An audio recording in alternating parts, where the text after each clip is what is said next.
নমস্কার। আলোবর্তিকা news channel থেকে আমি প্রজ্ঞা পারিজাত আছি।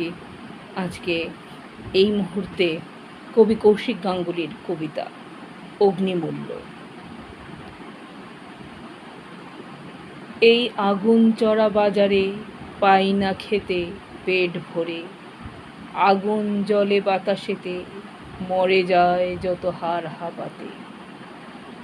ভোট দিয়ে কি লটারি পেয়েছ?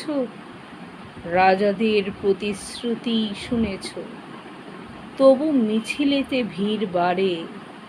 দলের ঝান্ডা হাতে করে কার কথা বলছো? কার কথা শেখানো বলি, চোখেতে আনুগত্যের ঠুলি।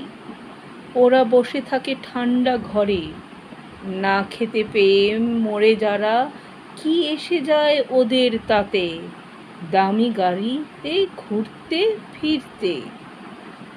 এই আগুন চড়া বাজারে পাই না খেতে পেট ভরে। এই আগুন চড়া বাজারে পাই না খেতে পেট ভরে। কি এসে যায় ওদের তাতে? দামি গাড়িতে ঘুরতে ফিরতে। সত্য কথা, কোনো রাজনৈতিক দলই অতি সাধারণ মানুষের কথা ভাবে না। হ্যাঁ, কেউ কেউ ঠিকই ওদের ভাতা পায় বা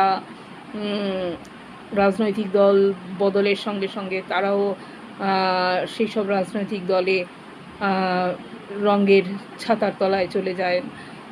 বুদ্ধিজীবীরা মাথা বিক্রি করে দিয়ে চলে যায়, তাদের কথা বলে, কিন্তু তারা পেতে পারে সুযোগ সুবিধা তারা পেতে পারেন, কিন্তু অতি সাধারণ আপামর জনসাধারণ কোনো সুযোগ সুবিধা পায় না।